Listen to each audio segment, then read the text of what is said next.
Hello, I'm Jim Cuno, President of the J. Paul Getty Trust. Welcome to Art and Ideas, a podcast in which I speak to artists, conservators, authors, and scholars about their work. Buck wanted to stand in every room from his house, turn his head, and see every view, even the bathroom. And so that was kind of what inspired the design of the house. In this episode, I speak with Kim Cross, Bruce Stahl, and Sherry Stahl Grunwald about Case Study House 22, the Stahl House.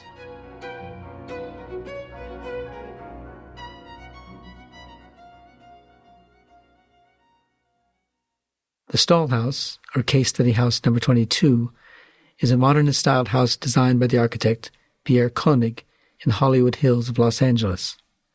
Built in 1959 as part of the Case Study Houses program, the house is considered an icon of modern architecture in Los Angeles, immortalized by the photographer Julius Shulman. It has since become one of the most frequently reproduced modernist homes, appearing in fashion shoots, films, and advertising campaigns. I recently spoke with Bruce and Sherry Stahl, two of the three Stahl children who grew up in the house, and award-winning journalist Kim Cross, who together authored the new book, The Stahl House, Case Study House number 22, The Making of a Modernist Icon. Sherry, Bruce, and Kim, thank you for speaking with me this morning. Sherry and Bruce, we're here to talk about your house, the house you grew up in, the Stahl House, Case Study House number 22. Tell us about your parents and what prompted them to commission this high modernist house. Our father, Clarence Henry Stahl, everybody knew him as Buck Stahl, was born in St. Louis in 1912, the son of a milkman and a homemaker. In his teens, he lived through the Great Depression. He attended Cleveland High School, where his talents in drawing and printing started to come out. After high school, he attended a mechanical trade school and studied printing. Sherry? Once our father, Buck, came over from St. Louis, he worked in the aerospace industry. Carlotta, my mother, was a native Southern Californian. She was born and raised down in Santa Monica, and she ended up growing up in Culver City. And she worked at North American Aviation. And they ended up meeting by a sales call that Buck ended up going on, and Carlotta was a receptionist when he came in, and he was taken by this, blonde beauty. They ended up falling in love, and they wanted to get married, and they drove out to Las Vegas, and they got married March 20th, 1954. My parents actually eyed this lot that the Stahl House is on today from an apartment that they rented shortly after they got married across the canyon. So this lot, or these lots that were for sale across the canyon, were in plain view every day. So I think what happened is that they ended up falling in love with this particular lot that was the one closest to the edge with the view that just went forever. Kim? So in 1954, Buck and Carlotta were newlyweds, and they were renting an apartment in the Hollywood Hills. And out their window, they could see this beautiful promontory, this ridgeline, and on its tip was a lot that just looked like an island in the sky. And they started fantasizing about this lot. They started calling it our lot. And one day, they decided to drive up there and see our lot. And just by coincidence, the owner of the lot, who lived in La Jolla, just happened to be driving there. After about an hour of conversation, Buck and Carlotta bought the lot for $100 of earnest money and $13,500, and the owner of the lot carried the mortgage. Back in those days, you didn't get a mortgage and start building immediately. You had to pay off the lot, and they paid it off $50 at a time over 4 years. And during those 4 years, Buck spent 4 years of weekends basically driving around Los Angeles in his Cadillac and going to building sites where they had heaps of discarded concrete. And he would load the concrete in the trunk of his Cadillac and then drive it riding low up to the lot, unload the concrete. And then he used those chunks to basically build these terraces and a perimeter around the lot that prevented erosion and made the buildable surface 6 feet bigger. And that area was the place where the house is cantilevered over the cliff. Sherry? During this time, Buck was able to build a model that specifically showed exactly how the house was supposed to be laid out, exactly what he wanted for their dream home. I don't think it was ever considered to be anything famous. It was just the style of the time. He wanted a butterfly roof. He wanted a waterfall. He wanted walls that curved along the street. He didn't know how it was going to be done, but this is what he wanted. And when he built his model, so many architects turned him down because they said either the lot's unbuildable or the structure's unbuildable, or for whatever reason, they didn't want any part of it. So something like 5 architects, including Craig Elwood, turned him down and said, nope. And then they found Pierre Koenig sort of by flipping through Pictorial Living. They saw his work, called him, and he was the one who said, yes, we can do this. So Pierre Koenig designed the house, but there was a great deal of collaboration between the owners of the house and the architect of the house. Tell us about that. So Buck Stahl really had a vision of what he wanted, and it all started with the lot. And he wanted a house that wouldn't obstruct any of the 270-degree view of Los Angeles.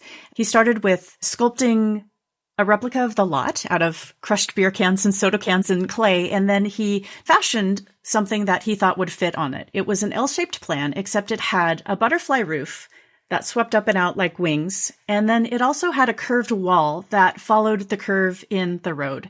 And these would have been very expensive to build. And so Pierre took Buck's ideas and made them not only buildable, but affordable. They had a very tight budget to work with, and it would have been very expensive to build steel or to build that butterfly roof or to construct, Buck wanted a water feature. And so Pierre changed Buck's ideas and made them affordable and also elevated the design into a masterpiece.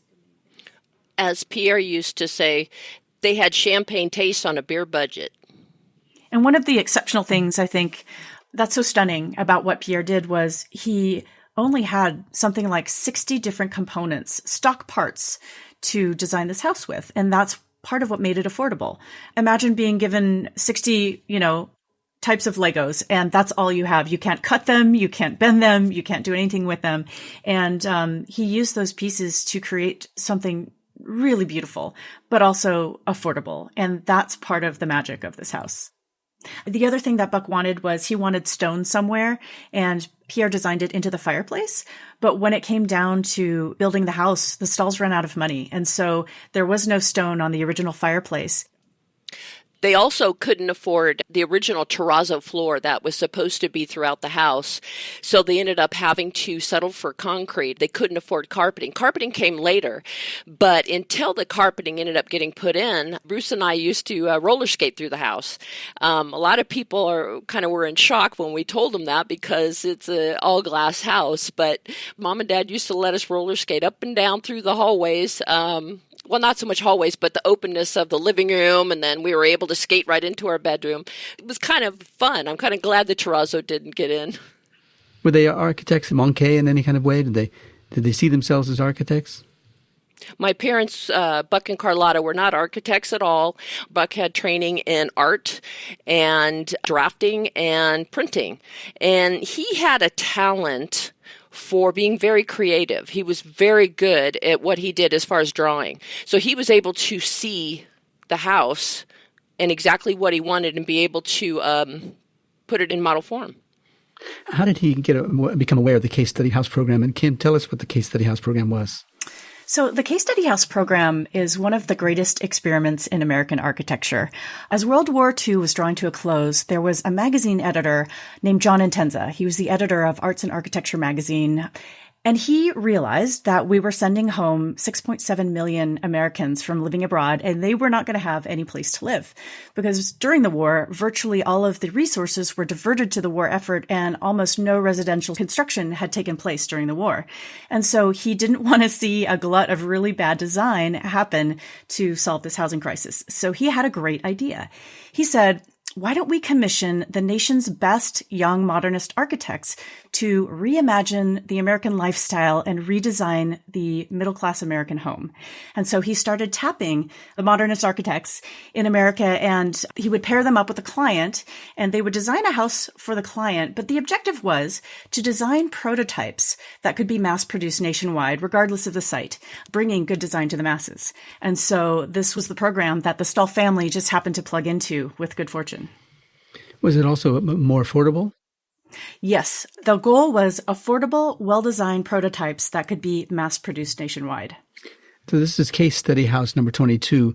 How many case study houses were there? Well, there were 36. 10 of them were never built, and about 20 remain today. And I think the Stahl House, if I'm correct, is the only one that's still in the hands of the original owners. How different was the Stahl House from the other case study houses? Case study house 21, also designed by Pierre Koenig, really embodied all of the ideals of the case study house program. It had a small footprint. It was modest. It was affordable. And it was a design that could really be built on any site. So it wasn't site specific. 22 was very site specific. It was in fact designed to maximize the beautiful views from this lot that Buck and Carlotta had bought, which had 270-degree views of Los Angeles rolling out like a carpet beneath the house and then the ocean in the background. And, Buck and Carlotta, they really didn't want to waste any bit of this view. I know Buck wanted to stand in every room from his house, turn his head and see every view, even the bathroom. And so that was kind of what inspired the design of the house. And Pierre Koenig saw the potential for that and really maximized it. So in that way, it was very different. What about the neighboring houses? What were they like? The neighboring houses were traditional style houses, 2 and 3 bedrooms. Most of them up there on the street were 3 bedrooms, probably 2 baths. They all had a bit of a view at certain angles, but there was nothing like our house up in that area. There was one at the very end of the cul-de-sac that had some kind of mid-century lines to it. Flat roof, carport, no garage, pool, high ceilings in certain part of the house. That was the only one that I would consider mid-century, and it came after ours. Kim, how did the case study program get administered? Did one have to register the house with a central authority of some kind to get a special number? So the Case Study House program was administered by Arts and Architecture magazine and John Intenza, and he would reach out to these architects and have them work on a design. When possible, he would match them with a client who needed a house, and he would design a house for that client. But again, the idea was that they would design prototypes that could be mass-produced using the technologies developed for the war and the materials. The brilliant part about this program was he made partnerships with manufacturers and suppliers of those materials, and those suppliers made those materials affordable, or they sold them either at cost or donated them to these case study house projects. And in exchange, they got coverage in the magazine. So in the magazine, he would publish the designs, and then he would publish pictures of construction. So you could see these houses unfolding in the magazine. And in exchange for donating or selling at cost these materials, the suppliers would get free advertising. And then he would open the houses to the public for tours for a certain amount of time before the families were allowed to move in. So it was kind of this win-win-win. The families who participated got cheaper materials for their house, making it more affordable, which was really key for the Stahl House because they were on a pretty tight budget. And this program really made it affordable for them to build their house. And what role did Paul Williams, the African-American architect in Los Angeles, play in the process of building and registering the Stahl House? He features prominently in one photograph in the book. Paul Williams was one of the founders of a black-owned bank called Broadway Federal Savings and Loan, and I believe it was founded in 1946. He was one of the founders, and he also was on the board. And I believe when Buck and Carlotta couldn't find a loan, they tried with Pierre. They searched all over to find someone that would loan them the money to build their dream home. The only one that came forward was Broadway Federal Savings and Loan. It was a bank that was created for the need for conventional loans to minority consumers, which many of them were returning veterans. They noticed that the minority consumers were being ignored by the existing banks, so they kind of filled that gap, and it became very successful. We would like to thank Paul Williams, being a noted architect himself, that had something to do with the approval of my parents' loans. We are forever grateful to this bank for allowing my parents to build their dream home. A black-owned bank that made a white couple's dream come true, even when discrimination was still happening in the area. It's amazing to me. Back then, banks were very leery about investing in what they called back then as hill dwellers, construction of homes in the hills. The engineering back then wasn't as good as today's engineering. And there was a lot of catastrophes where pools would slide down the hill or portions of the house would fail. This is why the banks weren't coming forward to lend my parents money, because they thought it was a risk. Can I jump in and add that, this really is exceptional that a Black-owned bank underwrote the dream house of a white family, and it did this in a neighborhood where the covenants, conditions, and restrictions actually discriminated against non-whites. There were things written into the code that said that non-white people could not live on the property of any of these houses. And the other thing was they had a requirement as part of the mortgage that I think changed the Stahl House and one of the things that made it what it is today. They required a pool. That was not part of the original design. And I think that the pool in particular, the addition of the pool is so important for the house, not only for the way it reflects the environment and the house itself. The house is constantly transforming because the glass of the walls reflects the sunset. The light from the pool bounces off onto the walls in those little shadows of light. The house wouldn't be the house without the pool. And it also really changed your lives, Bruce and Sherry. And can you talk about how, the tradition that you had when you were tiny and you didn't know how to swim yet? You had a pool right outside your door. Can you talk about what you had to do when you were little? Yeah. As children growing up, and once we learned how to walk, the first thing that we put on in the morning, and a lot of times it was put on right over the jammies, was a life vest. And that was before we even left the room. We had to put our life vest on because around our pool there was no fences. The windows opened right into the pool just about. So until we could learn to master swimming, that was our morning regiment before we even got out of our room. And needless to say, we ended up learning how to swim pretty quickly because we got tired of the life vests. And then one day, your dad propped a ladder against the roof, and what happened? Well, he launched himself off the roof into the deep end, which started a tradition that is still going today. We're probably on our fourth generation of roof jumpers now. My father was the first generation. Sherry and I and Mark were the second generation. My three kids are the third generation roof jumpers. They've all jumped. And on my uncle's side of the family, the grandkids, which is the fourth generation roof jumpers, have gone off that roof. I should add that Sherry and Bruce had a requirement for me to write their book. They said, if you really want to understand what it was like for us to grow up in this house, you have to jump off the roof. So they made me jump off the roof into the pool. She loved every minute of it. How much did it cost to build Case Study House 22? Well, the lot was $13,500. And they couldn't build until that loan was paid off. And as soon as the loan was paid off, that's when they took their model and they started contacting architects. And then they ended up getting the loan for $34,000. So $34,000 was the house cost. But because Broadway Federal Savings and Loan wouldn't finance the pool, that tacked on another $3,455. So I guess the overall cost of the house being built was $37,455, and then plus the $13,500 for the lot. Did that seem like a good deal at the time? No. My parents, friends, and family thought they were crazy because they could buy a 3-bedroom, 2-bath home on a lot down on the flat area in Los Angeles for that price and be done. But they didn't listen to them. My mom and dad had a dream, and they wanted this house, they wanted this lot so bad that whatever they said didn't matter. They were called crazy and, all sorts of things, but they didn't listen to them, and they decided to do what they wanted to do.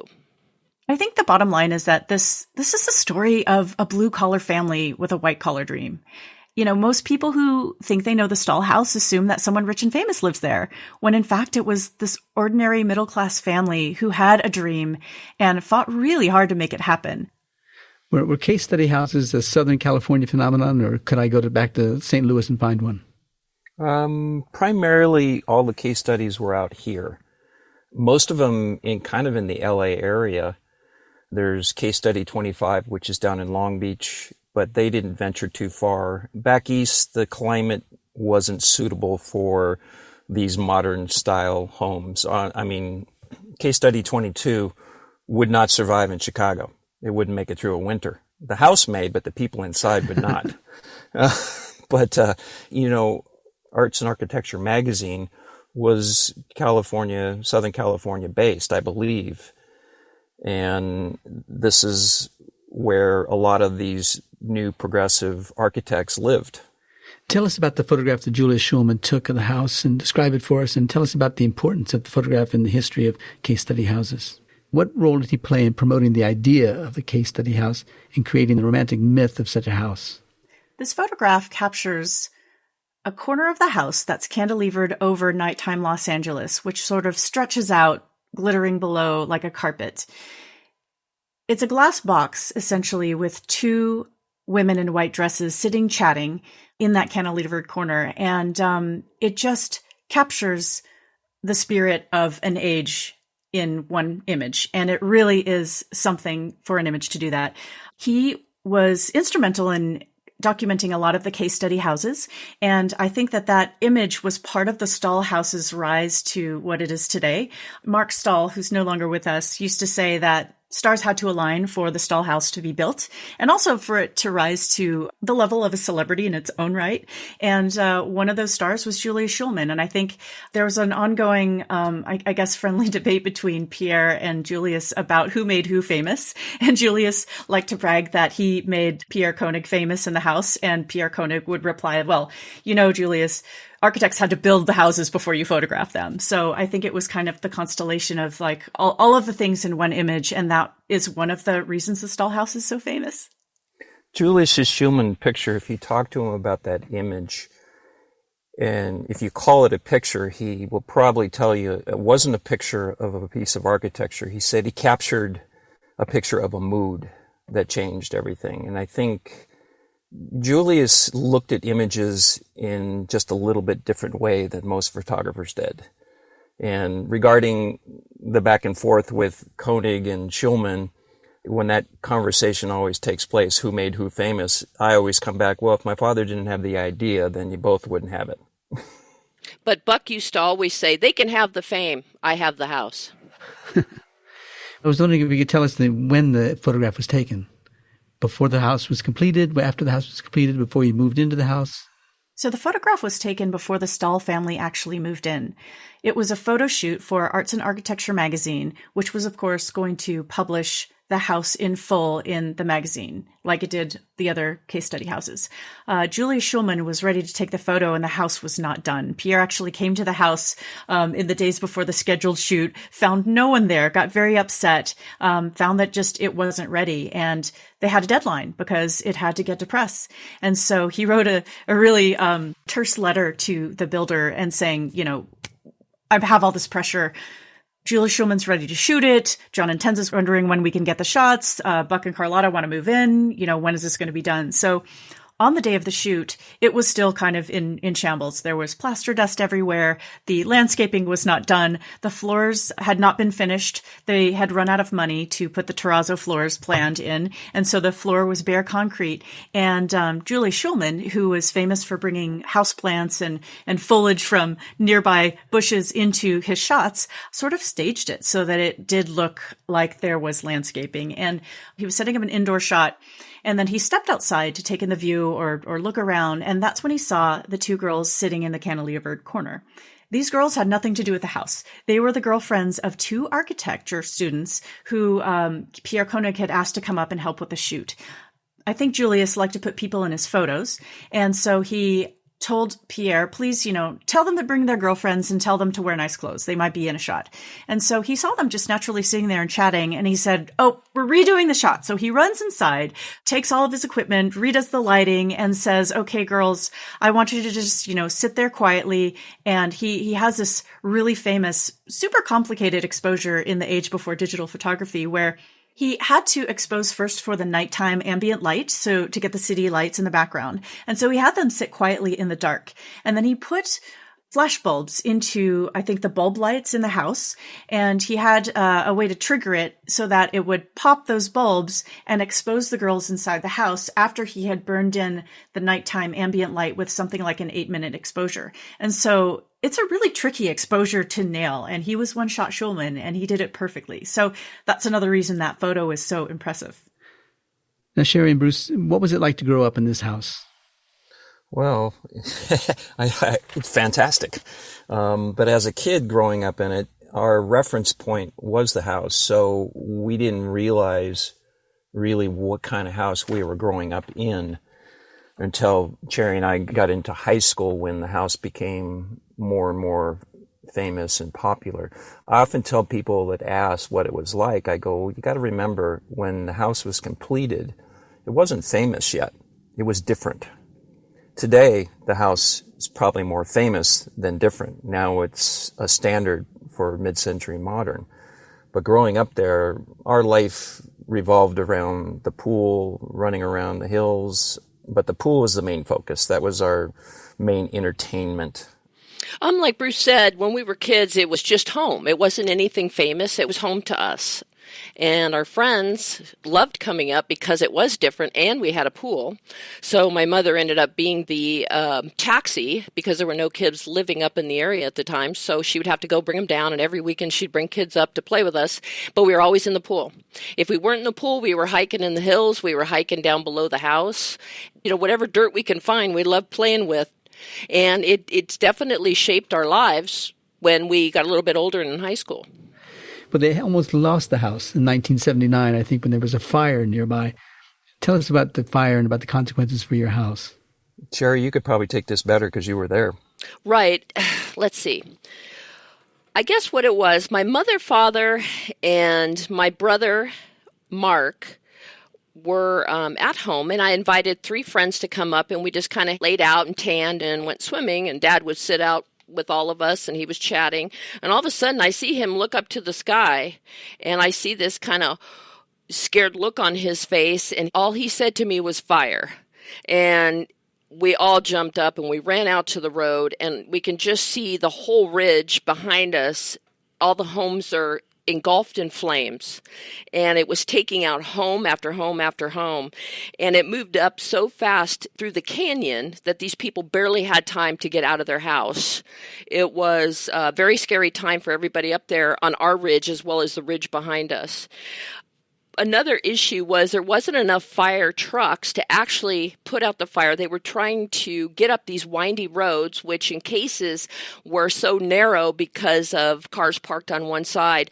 When they finally got up, there wasn't enough firefighters to actually help put out the fire. So my friends ended up having to hold hoses for them while they were busy using hoses somewhere else. When the fire started coming down our ridge, the first house that it would have hit was Buck Henry. I'm not sure if you're familiar with Buck Henry. He was the actor, comedian, and filmmaker years ago. And so my father and I, we ran up to Buck Henry's house because we saw him on his roof with his water hose trying to water down the roof, but the fire was approaching pretty fast. And so we ended up going up there with shovels and trying to create some kind of fire break because these flames were pretty much licking at Buck Henry's house, and we did our best to try and put it out. Even as water tankers came over, there was one water tanker that actually came over, and it dumped water right on my dad when he was trying to make a fire break, and I've never seen my dad flatten to the ground so fast, and I was so afraid that it hurt him, but he was fine. He got up, and he kept digging. We saved Buck Henry's house, but it started coming down the side of the mountain, which didn't have any homes on it, but it was creeping towards our house, which was really scary. And luckily, when it got about halfway down the ridge, they were able to control it, and they were able to put that section out. So we feel very fortunate that it didn't actually hit the house at all. What about the exhibition at MoCA, Museum of Contemporary Art here in Los Angeles? The exhibition was called Blueprints for Modern Living, History and Legacy of the Case Study Houses. Your house, Stahl House, featured prominently in it. But also I had a feeling from your book that the exhibition revived an interest in case study houses. So Blueprints for Modern Living was a real turning point in the story of the Stahl House. It was in 1989. I think it took 5 years to complete, and it was one of the most ambitious architectural exhibitions ever produced.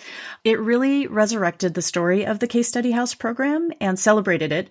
And it was designed by Craig Hodgetts and Ming Feng, who I believe worked with Hollywood set designers. And so they created the story of the Case Study House program where you entered through Ralph Rapson's Greenbelt house, which was never built. And then you walked through a series of exhibits that told the story of that time. And then you ended on an upper level floor that presented a nighttime replica of the Stahl House. So it was so big that 2 case study houses were reconstructed at full scale, basically in MoCA's temporary contemporary, which was a former warehouse. And so you ended at the Stahl House, and you could look out over the exhibition floor and have the sense that you were above it all like you do at the actual house.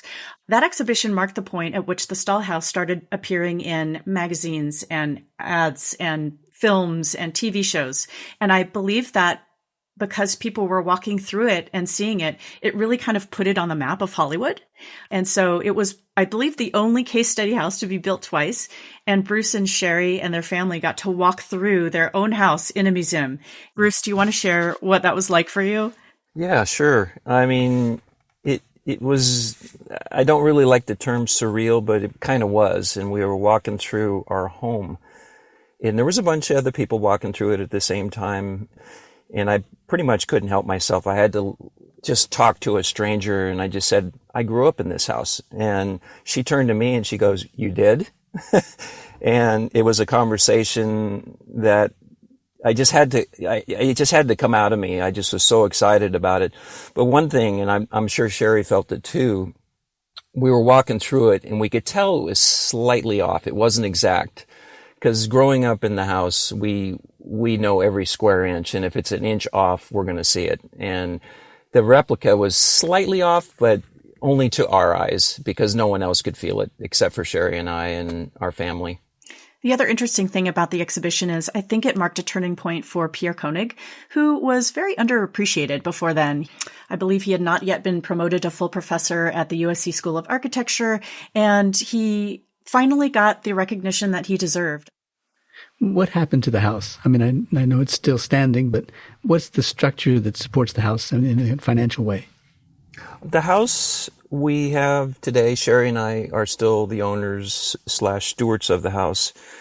And today the house is rented to the studios quite a bit. And we also, in 2009 or 2010, we opened the doors to tours, which is the main stable of resources that we use to renovate the house. Every year, we will close down the house in December and take a section of the house to renovate it. And every year we do this, and it's paid for with the film revenue that we bring in and also the tour revenue, which helps sustain the house. My parents struggled in the beginning to get the house built. With 3 kids, it was a struggle financially to keep us all fed and clothed and still pay a mortgage. And they had to move out for a while because Buck ended up losing his job through the aerospace industry, and we had to move out for roughly about 5 years. Buck and Carlotta both went back to work, saved as much money as they could because they wanted to get back home. They wouldn't sell the house. They decided they were going to rent it, even though people told them, just sell it and get out of, any financial problems you had. But knowing my mom and dad, that was not an option. They loved that house. That was their home.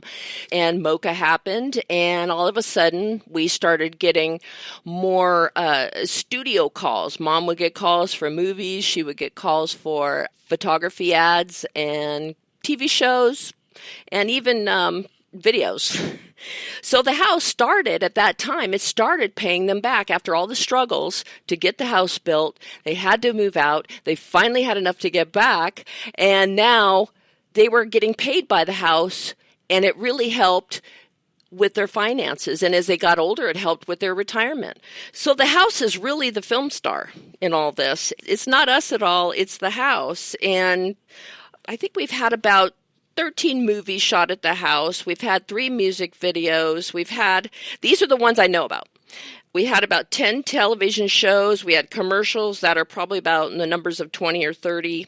We've had one documentary done on Julius Shulman that the house was included in, and we're very thankful. And now on top of that, we started offering scheduled tours back in 2009, and those are also helping with us to keep the house, to keep it renovated, to keep it up in maintenance, and just be able to share it with the world. And that actually makes us very happy, because that was something Mom really enjoyed doing.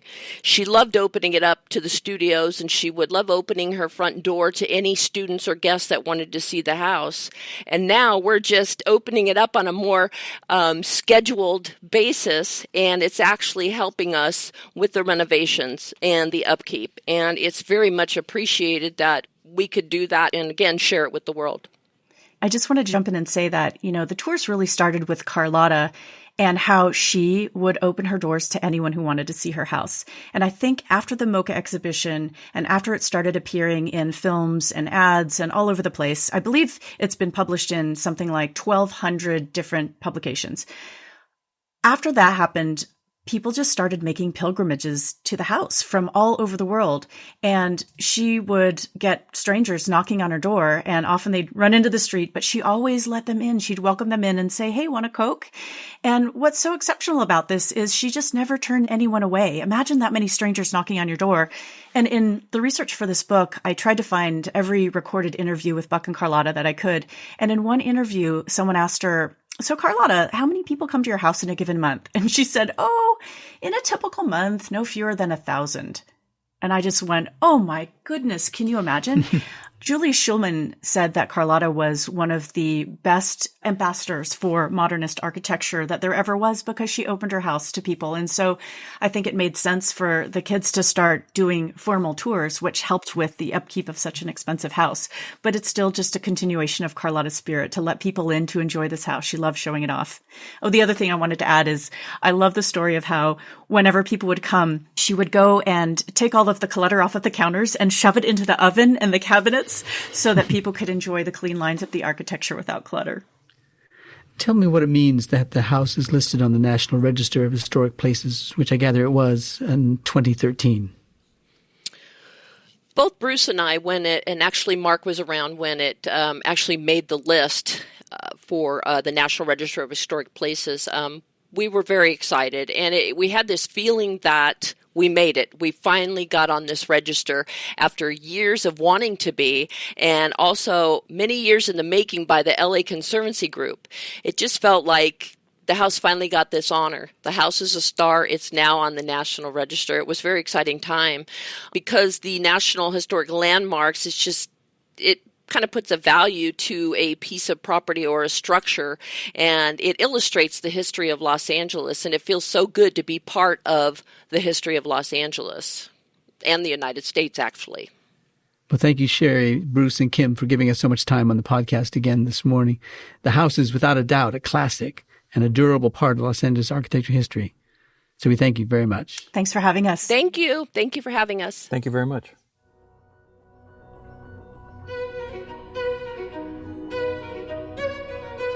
This episode was produced by Zoe Goldman, with audio production by Gideon Brower and mixing by Mike Dodge-Weisskopf. Our theme music comes from the Dharma at Big Sur, composed by John Adams for the opening of the Walt Disney Concert Hall in Los Angeles in 2003. It is licensed with permission from Hendon Music. Look for new episodes of Arts and Ideas every other Wednesday. Subscribe on Apple Podcasts, Spotify, and other podcast platforms. For photos, transcripts, and more resources, visit getty.edu/podcasts, or if you have a question or an idea for an upcoming episode, write to us at podcasts@getty.edu. Thanks for listening.